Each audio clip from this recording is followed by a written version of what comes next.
ঠাকুর শ্রীরামকৃষ্ণের বই হতে কিছু অংশ পাঠ করছি। যদি আপনাদের ভালো লাগে আমার চ্যানেলটিতে আপনারা লাইক, কমেন্ট, শেয়ার ও সাবস্ক্রাইব করে দেবেন।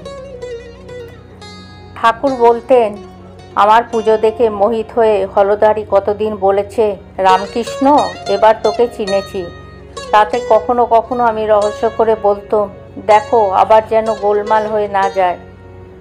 হলদারি তখন বলতো, এবার তোর ফাঁকি দেবার জো নাই, তোতে নিশ্চয়ই ঈশ্বরের আদেশ আছে। এবার আমি একেবারে ঠিকঠাক বুঝেছি। শুনে আমি বলতাম, আচ্ছা দেখা যাবে। তারপর মন্দিরে দেব সেবা করে হলদারি এক টিপ নস্যি নিয়ে যখন ভাগবত গীতা, রামায়ণ নিয়ে বিচার করতে বসতো, তখন অভিমানে ফুলে উঠে একেবারে অন্য লোক হয়ে যেত।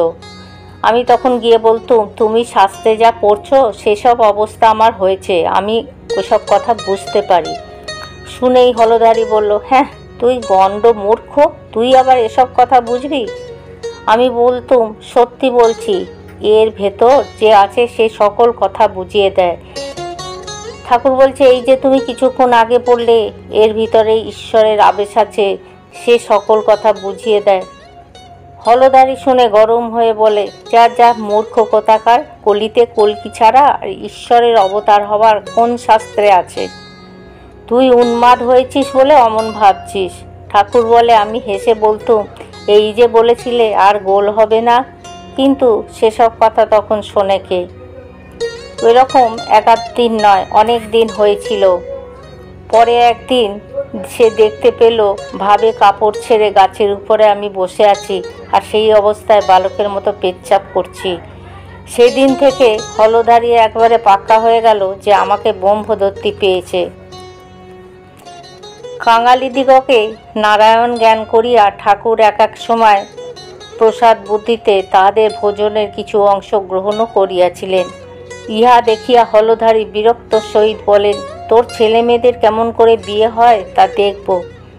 ঠাকুর তখন উত্তেজিত হয়ে বলেছিল, তবে রে শালা, শাস্ত্র ব্যাখ্যা করবার সময় তুই না বলিস জগৎ মিথ্যা, সর্বভূতে ব্রহ্মদৃষ্টি করতে হয়। তুই বুঝি ভাবিস আমি তোর মতো জগৎ মিথ্যা বলবো, অথচ ছেলে মেয়ের বাপ হব? ধিক তোর শাস্ত্র জ্ঞানে। মধুর ভাব সাধন করিবার কালে ঠাকুরকে স্ত্রী বেশ ধারণ করিতে দেখিয়া হলদারি তাহাকে আত্মজ্ঞানবিহীন বলেছিল। হলধারীর পাণ্ডিত্যপূর্ব শাস্ত্র ব্যাখ্যা কখনো কখনো বালক স্বভাব ঠাকুরের মনে বিভ্রান্তি জন্মাইত। ভাবাবেশে ঠাকুর যেসব ঈশ্বরীয় দর্শনাদি হয় সেগুলোকে মিথ্যা প্রতিপন্ন করিয়া এবং ঈশ্বরকে ভাবাভাবের অতীত বলিয়া নির্দেশ করিয়া হলধারী একদিন ঠাকুরের মনে বিষয়ে ভীষণ সন্দেহের উদয় করিয়াছিলেন। অন্তরঙ্গ পার্ষদ শ্রী প্রেমানন্দকে ঠাকুর বলেছেন, ভাবলুম তবে তো ভাবাবেশে যত কিছু ঈশ্বরের রূপ দেখেছি, আদেশ পেয়েছি, সে সবই ভুল। মা তো তবে আমায় ফাঁকি দিয়েছে। মন বড়ই ব্যাকুল হলো। অভিমানে কাঁদতে কাঁদতে মাকে বললাম, মা নিরক্ষর মূর্খ বলে আমাকে কি এমনি করে ফাঁকি দিতে হয়? সে কান্নার থোর আর থামে না।